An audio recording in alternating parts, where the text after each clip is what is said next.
तो ecosystem functional unit है nature का, एंड वैरायटी ऑफ इकोसिस्टम आपको देखने को मिलते हैं, जैसे मैंने कहा एक्वाटिक, टेरेस्ट्रियल इकोसिस्टम। एक्वाटिक में रिवर हो गया, सी हो गया, ओशियन हो गया, लेक हो गया, पॉन्ड हो गया। टेरेस्ट्रियल में फॉरेस्ट हो गया, एग्रीकल्चरल लैंड हो गए, जो मैन के द्वारा बनाए हुए होते हैं उसको हम लोग कहते हैं मैन मेड इकोसिस्टम। जैसे क्रॉप फील्ड हो गया, एक्वेरियम हो गया, ये सब मैन मेड इकोसिस्टम है। अगर हम इकोसिस्टम को देखेंगे तो हमें नज़र आएगा कि हर एक इकोसिस्टम एक सिस्टम की तरह बिहेव करता है। उसमें अपनी खुद की प्रोडक्टिविटी होती है, इनपुट, खुद का डिकम्पोजिशन सिस्टम होता है, खुद की न्यूट्रिएंट साइकिलिंग होती है, खुद का एनर्जी लॉस यानी आउटपुट होता है। यानी इन सब चीज़ों से मिलके वो बना होता है, कोई भी सिस्टम बना होता है। प्रोडक्टिविटी, डिकम्पोजिशन, एनर्जी फ्लो और न्यूट्रिएंट साइकिलिंग, ये सब उसका खुद का अपना होता है। किसी भी आप जंगल में चले जाएं, सबसे बड़े बड़े कुछ पेड़ होते हैं, कुछ बीच रेंज के पेड़ होते हैं, कुछ छोटे साइज के पेड़ होते हैं, डिफरेंट लेवल ऑक्यूपाई करते हैं, और इसी को हम लोग कहते हैं स्ट्रैटिफिकेशन। अब इकोसिस्टम में आपको अच्छी तरीके से पता है कि सिर्फ प्रोड्यूसर ही फूड ऐड कर पाते हैं। बस सिर्फ सुनिए, कुछ देखने और कुछ यहाँ वहाँ करने की ज़रूरत नहीं, सिर्फ सुनिए, दिमाग खुला रहना चाहिए, कान खुला रहना चाहिए, बस, और कोई नीड नहीं है। इस धरती पे खाना बनाने का काम करते हैं प्लांट, प्रोड्यूसर होते हैं, यानी प्रोडक्टिविटी जनरेट करते हैं। तो हम अगर किसी भी इकोसिस्टम के बारे में बात करके चलें तो सोलर की जो सनलाइट की जो इनपुट होती है, प्लांट उसको कैप्चर करता है और फूड का फॉर्मेशन करता है। ये सब डिपेंड करता है कि कितना प्रोडक्टिविटी होगी। सबसे ज़्यादा प्रोडक्टिविटी फाइटोप्लैंक्टन्स करते हैं समुद्रों में। और डीकम्पोजर क्या होते हैं? फंजाई, बैक्टीरिया और तमाम तरह के और ऐसे फ्लैजलेट्स होते हैं जो किसी ओशियन में, किसी पॉन्ड में, किसी लेक में नीचे पड़े होते हैं, वो वहाँ पर डीकम्पोजिशन करने का काम करते हैं। ऑर्गेनिक न्यूट्रिएंट को इनऑर्गेनिक न्यूट्रिएंट में कन्वर्ट करने का काम करते हैं। अब फोटोसिंथेसिस में भी तो यही होता है। बताओ, इनऑर्गेनिक चीज़ें मिलकर ऑर्गेनिक फॉर्मेशन करती हैं, यानी इनऑर्गेनिक ऑर्गेनिक में कन्वर्ट हो रहा है प्रोडक्टिविटी में, और ऑर्गेनिक इनऑर्गेनिक में कन्वर्ट हो जा रहा है डिकम्पोजिशन में। तो सबसे पहले याद रखिएगा, प्लांट जितना भी कुछ ऑर्गेनिक मैटर बनाता है पर यूनिट एरिया ओवर ए टाइम पीरियड फोटोसिंथेसिस के थ्रू, उसको हम लोग कहते हैं प्राइमरी प्रोडक्टिविटी।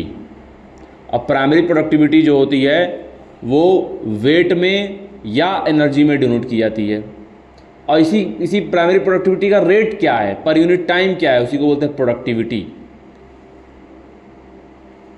अगर प्राइमरी प्रोडक्शन का यूनिट पूछेगा तो किलो कैलोरी पर मीटर स्क्वायर, कि 1 मीटर स्क्वायर में कितनी किलो कैलोरी पैदा हो रही है।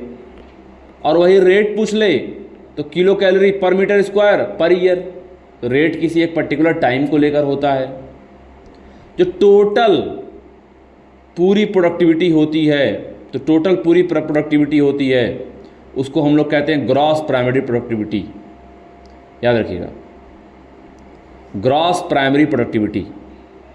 और अगर ग्रॉस प्राइमरी प्रोडक्टिविटी यानी जो टोटल प्रोड्यूस हुआ है, उसमें से अगर आप रेस्पिरेटरी लॉस को हटा देंगे, जीपीपी माइनस आर, तो बचता है नेट प्राइमरी प्रोडक्टिविटी। यही नेट प्राइमरी प्रोडक्टिविटी जो है उसी को हम यूज़ करते हैं। यही अवेलेबल बायोमास होता है कंजप्शन के लिए, हेटेरोट्रॉप्स के लिए। यही हेटेरोट्रॉप्स खाते हैं, एनपीपी यानी नेट प्राइमरी प्रोडक्टिविटी ही खाते हैं। यही एनपीपी ही जो होती है वो नेक्स्ट ट्रॉपिक लेवल पे ट्रांसफ़र होती है, हायर ट्रॉपिक लेवल पे ट्रांसफ़र होती है। और इसको खा खा के जो हेटेरोट्रॉप्स अपनी बॉडी में जो ऑर्गेनिक मैटर वहाँ फार्म करते हैं, उसको हम लोग कहते हैं सेकेंडरी प्रोडक्टिविटी। वैसे तो नेट प्राइमरी प्रोडक्टिविटी जो है होल बायोस्फीयर का, वो 170 बिलियन टन है, जिसमें से 70% जो है सरफेस से आता है, और ओशियन से सिर्फ 55 बिलियन टन। याद रखिएगा, 170 बिलियन टन में सिर्फ 55 बिलियन टन ही ओशियन से आता है। तो डीकम्पोजिशन जो प्रोसेस है उसके थ्रू कोई भी मरेगा, जानवर से लेके प्लांट से लेकर कोई भी और मरता है तो उसके अंदर का न्यूट्रिएंट सोल्बलाइज हो जाता है सॉइल के अंदर।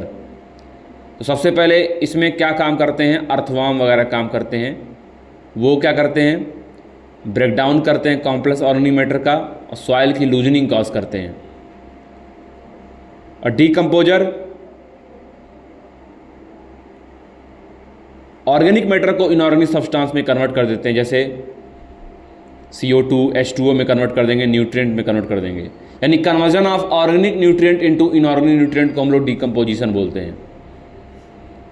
और जो भी प्लांट से या किसी भी से ज़मीन पे गिरता है, जो भी लिविंग पार्ट डेड होकर कैसे भी गिरता है ज़मीन पे, डेड रिमेन्स, चाहे प्लांट का हो चाहे एनिमल का हो, किसी का भी हो, उसको हम लोग कहते हैं डेट्राइटस।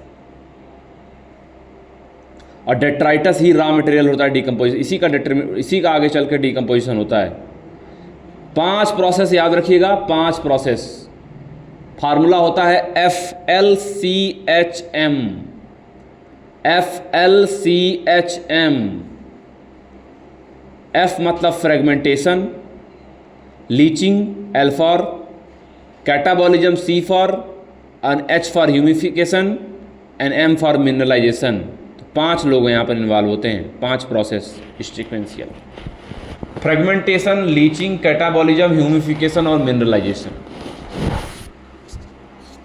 किसी भी डीकम्पोजिशन को स्टार्ट करने से पहले वहाँ मौजूद जो अर्थवर्म वगैरह होते हैं वो उस डेट्राइटस को छोटे छोटे हिस्सों में तोड़ देते हैं, इसीलिए अर्थवर्म को डेट्राइटिवोरस बोलते हैं।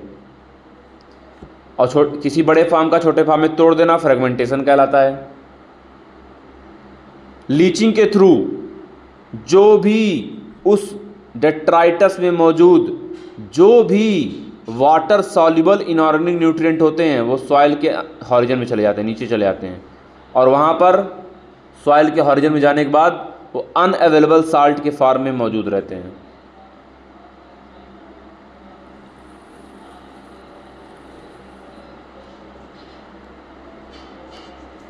इसके बाद फ्रेगमेंटेशन के बाद लीचिंग हो गया, फिर आता है कैटाबॉलिज्म।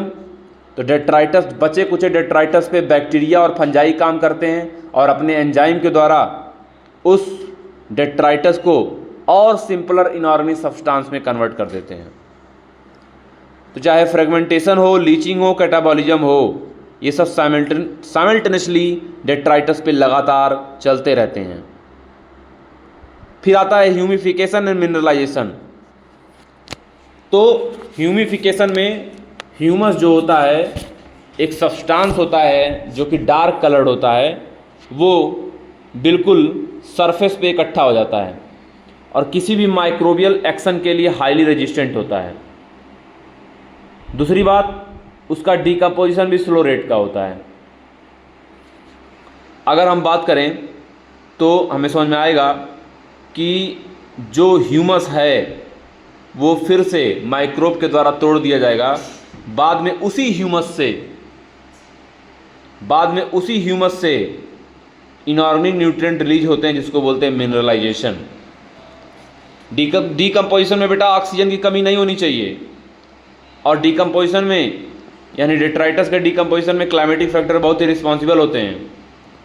डीकम्पोजिशन रेट जो होता है बेटा वो स्लो हो जाता है अगर किसी भी प्लांट में लिग्निन और काइटिन मौजूद है, और फास्ट होता है अगर डेट्राइटस, नाइट्रोजन और वाटर सॉल्युबल सब्सटेंस में मौजूद है, शुगर मौजूद है। अगर नाइट्रोजन मौजूद है, शुगर मौजूद है कुछ, तो वो फास्ट हो जाएगा प्रोसेस। तो बेटा कौन सा मतलब कह सकते हैं कि एटमॉस्फेयर होता है ज़्यादा प्रेफर करता है डीकम्पोजिशन को? तो warm and moist condition best होता है, याद रखिएगा।